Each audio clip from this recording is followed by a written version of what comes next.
What's going on, guys? I'm Antoine Kaleta. This is Roman Long. And we are starting our first episode on the Gainz Podcast. Just two lifting bros. Obviously, those titles will change as we keep going forward. But today, we're going to do a quick intro to both of our lives and how we started to get into lifting, what's our goals, and who we are as a person, and then go from there and the next couple episodes. So Roman's actually going to start off. So whenever you're ready, bud. Yeah, I think one of the things that we'd like to give as part of this podcast is some practical applications, practical knowledge when it comes to getting huge or getting them gains in the gym. I have about 14 years of lifting experience under my belt, so I'm 27, turning 28 in a couple of days. I started lifting really young, actually, probably like 8 or 9 years old, just like kind of like intermittently. But like nothing ever, anything serious. It was more just like recreational. But it was high school freshman year. I started playing football, and our football team had a really big weightlifting program. So we had a 4-day split, upper lower, where we'd alternate between major compound lifts like squats. It's really heavy outside. It looks like squats, bench. We do like trap bar, deadlifts, those kind of things. And we had a ton of different accessory lifts. So we had like a little note card that we filled out. I don't ever recall getting all that jacked in high school, but I got like really strong for my size. I'm pretty sure I'm about like 5'5", 5'6" on a good day if I stretch my neck up enough. No. But So did you start lifting pretty much because of sports then? Is that? Yeah, definitely because Okay. of sports. So it was a way to get stronger. So it was very sport specific in like the specific sports. So we did like power cleans as well, and it was like meant to be for like speed training. And my coach was kind of like a Nazi about it, to be honest with you. And like I really liked and needed that structure too. And you start like not knowing how to like properly perform a squat, or like how to like push a bar off your chest, like even to like touch a bar to your chest, to wanting to like figure it out and get better and like beat your buddies that for whatever reason are like growing or like getting stronger than you are. So you want to keep up with them, and you want to beat them, and you want to rash on them too, be like, oh dude, you get like poverty bench or whatever it is. Sure. So squats was always my thing. I remember squats being like insane. My coach would he would tease me and say like, oh, you sound like a prepubescent teen girl or something like that. I don't know. He would just like rag on me because I'd be over there like yelling because I'm like putting as much like effort into working out as possible. I remember in the summer we'd also have like a summer lift program, which was like more optional, but I just loved lifting, so I would go and I would do it, and I would lift so hard and so heavy and for so long that there were some times where we lifted in a field. I'd have to crawl from the field to my mother's minivan and like pull myself up into the minivan to go home because my legs were just so shot at the age of like 15, 16, 17 years old. Yeah, you just listened to failure. Nothing wrong with that. Yeah. Sometimes going beyond it, just like, all right, we're going to just do negatives for days. Yeah. No, but that's pretty much like how I got into lifting. I lifted up throughout college. Once graduating college, moved back home, signed up at a local gym. I actually worked there intermittently, and since I've moved to Chicago, I was kind of working out like willy-nilly, but I had some like low back, or rather mid-back issues, so I kind of stayed away from it. I decided that I was going to take like a strength training approach to try and fix those issues, and ever since my back pain's gone away, I'm up to some like lifetime PRs, and yeah, I'm just really loving the experience. Yeah, so did you, other than sports, obviously, we're not sitting here, we're not professional athletes, so what other areas, like, what made you keep going with lifting besides saying you, like, love lifting? Like, was there something about, like, hitting your next PR? Was it, you wanted to learn more about it? You wanted to just become more realmed within fitness? Like, what was the idea after? Because, like, Roman right now knows so much about lifting in such a period of time where he just is expanding his knowledge every day, and it's crazy. And that's why I definitely want to know where did that motivation come from. Like, is that? Yeah, motivation is a great question. So I think definitely part of my motivation was trying to get out of pain. But I think another motivation is like just a general love for like the sport or the act of lifting or training.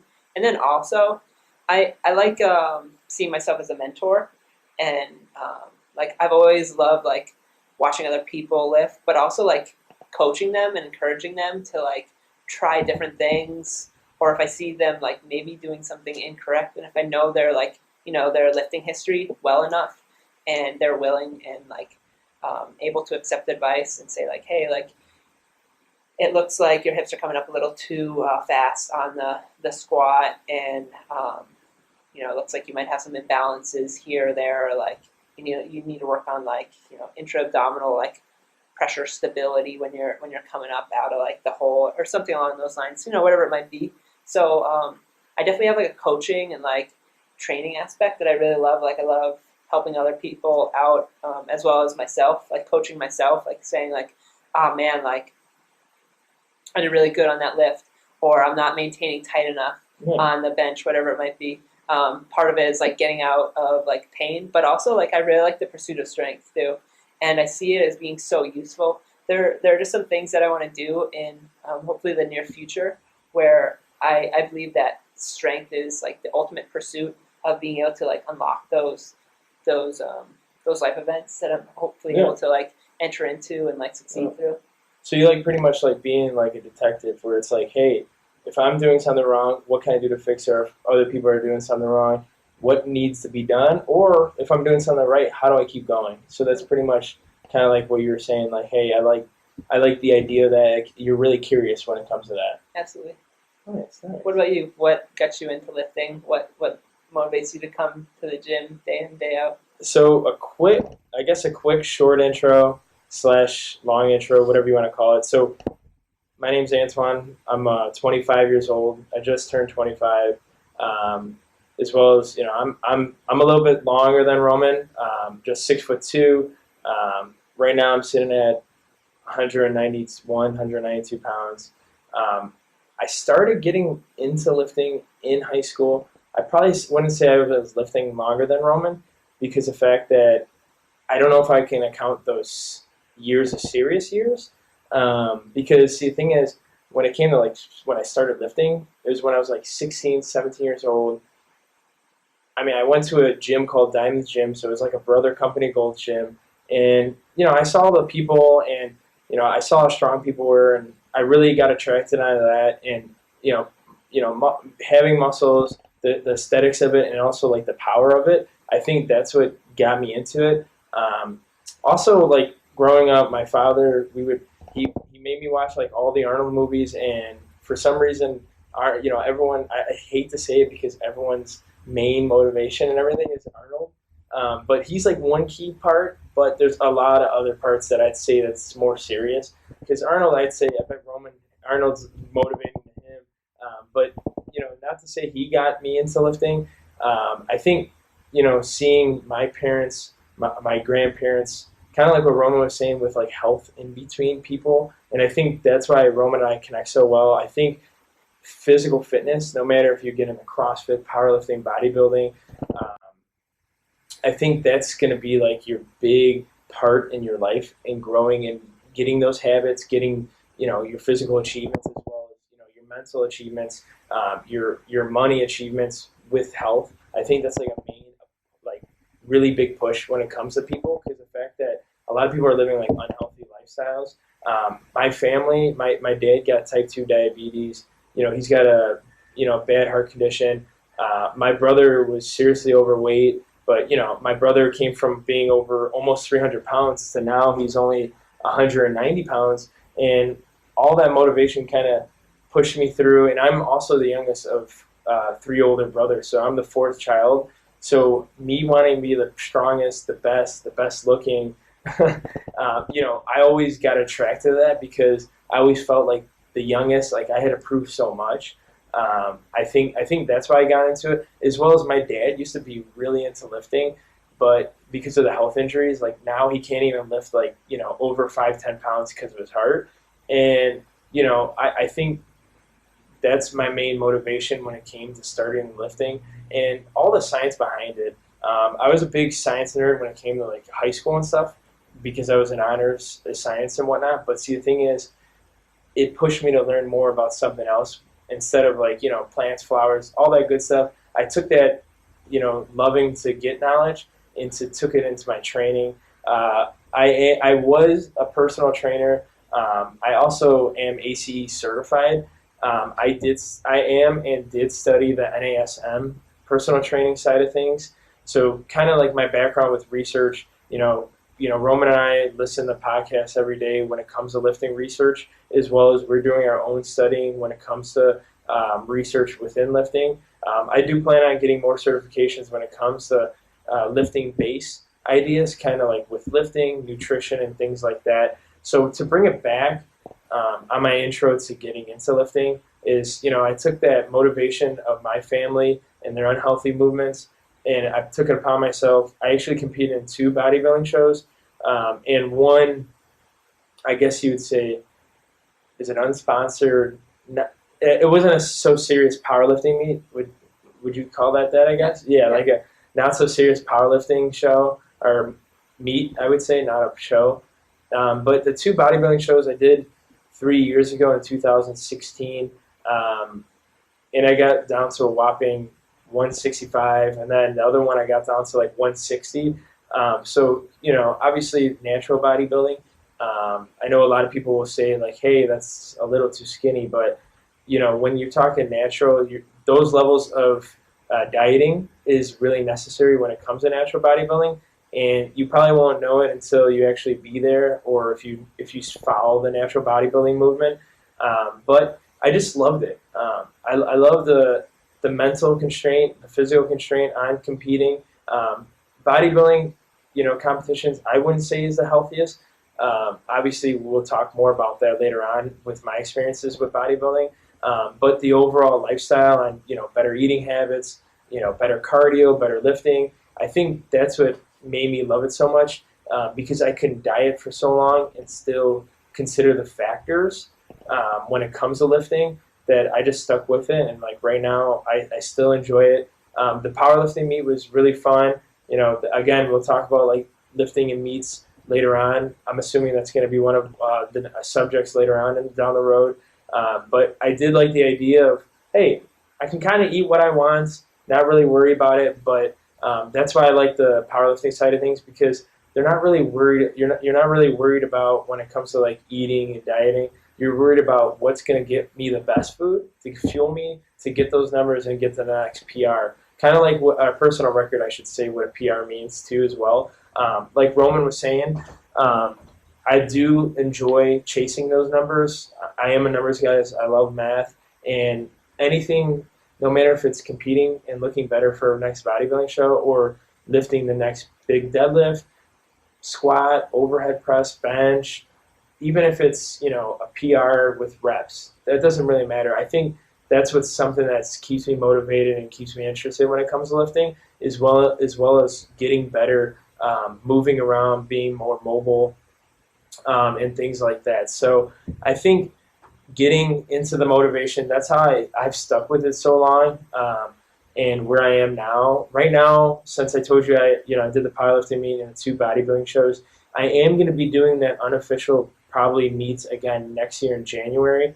But Roman over here just poured some news on me, like probably a month ago, that he wants me to do a meet with him and another friend of ours next year as well. I am getting married in April, so we probably won't do it until the middle or end of the year of 2020.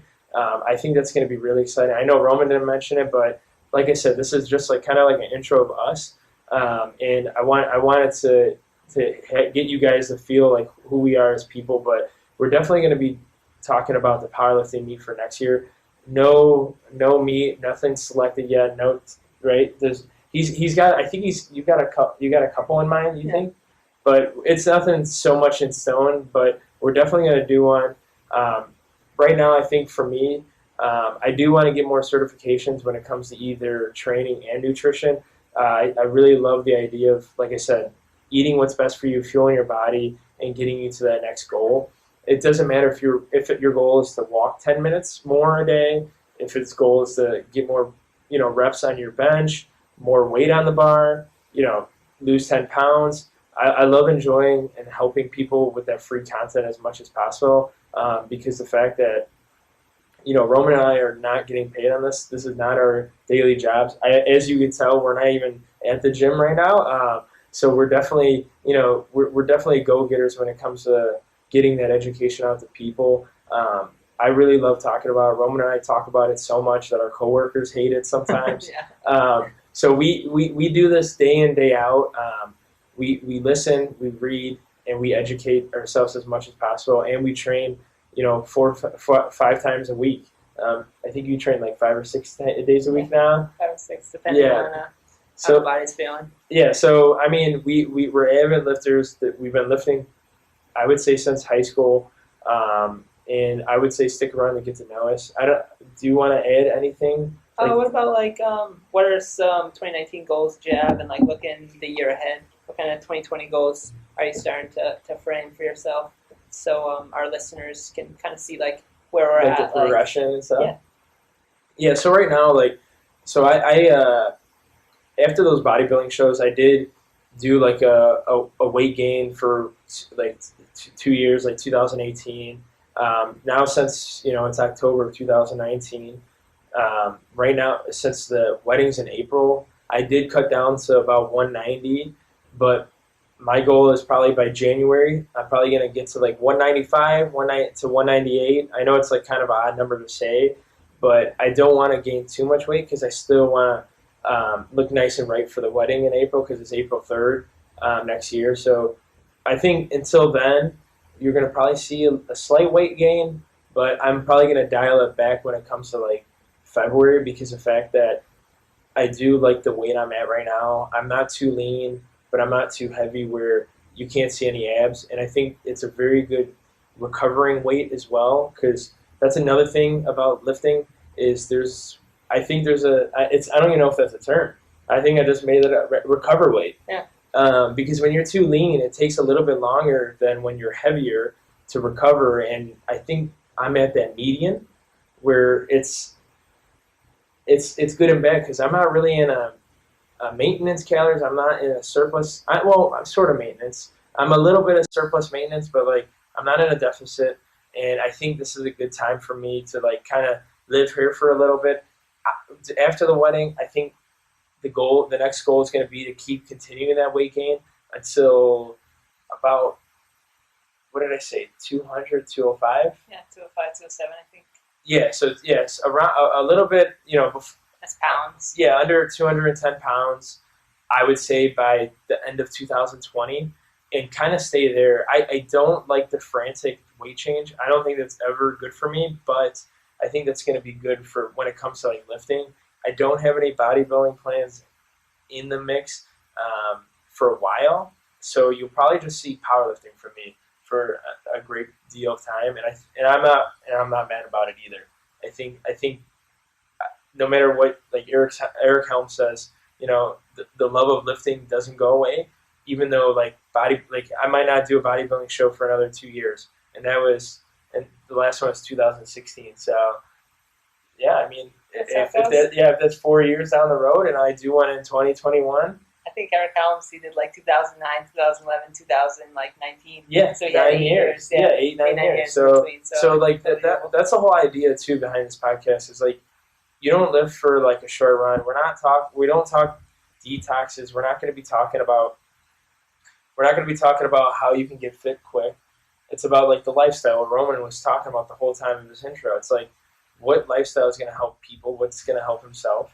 Practical applications, so things that you can, so that you don't get tricked by the next marketing scheme, because they're going to be there for the foreseeable future, so that you can see through that, and you'll have a credible resource that you can come to. I don't have all the answers. We don't have all the answers, but hopefully we can bring in some resources or information, or what we've synthesized over our years of lifting and just absorbing knowledge, and kind of share that with all of you. I think Steve Hall calls it a primer phase. Primer phase. He's with Revised Stronger. With the weight recovery? Yeah, the recovery weight. Yeah, it's just I just thought I literally never heard myself say that. That makes a lot of sense though, because like the idea is, so when it comes to the reason why a lot of like natural bodybuilders in particular, why their like testosterone will drop, is because usually the density of like the foods you're eating are going to be pretty like fat. They're going to be pretty fat sparse. Yeah. And since cholesterol is like the backbone to just about any hormone, like testosterone, like estrogen, whatever it is, that's why you'll see like a lot of like, for natural bodybuilders, they might have like a lack of androgenic effects, which like enhance bodybuilders will see like the exact opposite. So that's why some people be like, bro, like you look like you're like emaciated, and to a certain degree, like that's the aesthetic you're looking for. But I think that there's ways to do it, and we'll use this podcast to go over some of my hypotheses and how to do that. But I guess that would be for another time. Yeah. Like I said, this is just a quick intro. We're going to try to do the video and audio resource to y'all as much as possible, just so you can get an idea of what our facial expressions are, as well as, get a good listen, so you don't always have to, as I say, you don't want to keep seeing a guy in a flannel and a guy in a polo talk all the time. We get it. And we'll post videos of us, like, lifting too. Like, we're decently active on our Instagrams. I'm at RomanLong1031 if you want to give me a follow, and I'm at Antoine Kaleta. My full name Antoine, and then Kaleta. So Antoine Kaleta, one long name that you'll probably never remember to spell, but it's okay. Once we post this, you'll probably have the idea, and you can just find us on Instagram, YouTube. What is your YouTube account? Is it the same as your Instagram? I think it's just Roman Long. Right now, my YouTube video series is the What is Strong video series. So maybe we can put like a link to the channel or something like that. Yeah, of course. Yeah, we're definitely gonna put our handles, everything where you can find us, as well as if you want to leave questions, comments, or if you have an idea that you want us to talk about. I got people texting me like, hey, what is a good way to grow my back strength so I can do a pull-up for the first time? So even a simple question like that to get you started, I think if you don't hesitate and you just hit send, we won't mind at all, and we don't care about what you say, because we'll talk about it. I mean, I think it's a good time when it comes to health and fitness, especially during the wintertime. You don't need to gain so much weight to bear yourself in the cold weather. That shouldn't be a goal of yours. You should try to use that winter weight for some better activities when it comes to fitness, I think. So, or you can periodize it for the gains. Yeah. Maximize them gains and go bear mode as what's his name? Jeff Nippard, as Jeff Nippard says, go bear mode. But so like if you have a question, feel free to let us know, because that could be a question that somebody else has, and if we're able to podcast on it and give you like free information on that, you might be helping somebody else as well. So you might be helping that next round of lifters come in and not be dumb and like hurt themselves trying to deadlift 315 if they've never deadlifted 135. So little things like that. Some things to look forward to in 2019 for myself. I still have one more fitness goal. No worries. I'm looking to hit 315 pounds on squat for 1 rep max, and then 2020 is going to be a big year for me. So this year I was like on a gainer phase, if you will. I went from 135 up to 161, and I'm kind of hovering between like 158 and 161. My goal is to hit 165 by the end of the year, and by 2020, I want to be 185 pounds.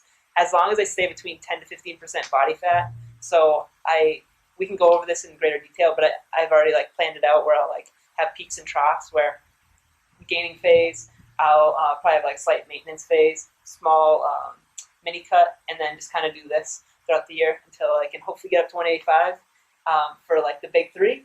I want to hit 300 on bench.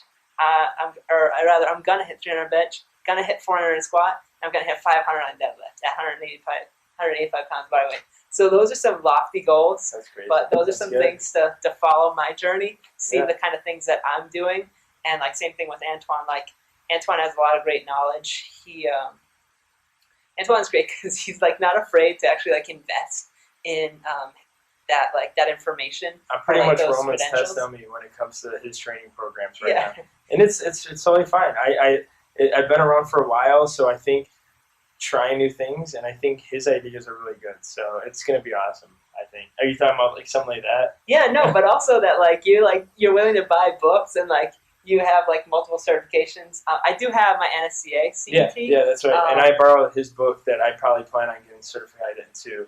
So but like one thing that I appreciated about you, you're like, oh yeah, like I bought thin everything's like vertical dive. I'm like, oh, I've been really interested in that, and you're like, oh, well, like I'll let you check it out type deal, Yeah. So definitely don't be afraid in investing in that because the greatest gift you can give yourself back is the gift of health, as Antoine was saying, and like for me that's huge. I went from the point of like not being able to run around a baseball diamond without like becoming asthmatic and like having to go to the hospital to being able to like run like 11, 12, 13 miles, being able to like hit like a heavy like leg session and like be toast afterwards, but like I can actually do that. Like I'm like a living, breathing, functioning human being, and like I feel like I excel in like physical culture because of some lucky like things that happen in my life, but because I constantly wanted to learn more and like make myself like healthier in like the long term overall. You should too. Buy our program for $19.99. Oh, I know. Wait, sorry. Limited time offer. Sorry, that's use promo code Podcast Gainz. Use promo code Podcast Gainz. If you want us to leave our Venmo, PayPal account, no, I'm just kidding. We won't. We're not asking for donations. We don't need any of that. We can do this on our leisure time. So, but yeah, I think it's a good cue. I think this is a very good first time episode. Bear with us. This is our first time ever doing a podcast. We do edit videos here and there for YouTube, but we aren't experts. So just, stay patient with us. We're going to definitely learn how to become better on that, just kind of like how we do with our lifting. And stay tuned to the Gainz Podcast, baby. Stay tuned.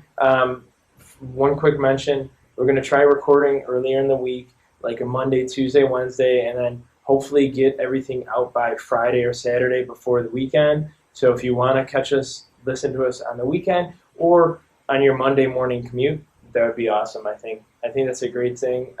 Obviously, schedules might change later on with ours, but for right now, I think that's how we're going to start it up and then go from there. True. Sweet. Let's do it. Peace.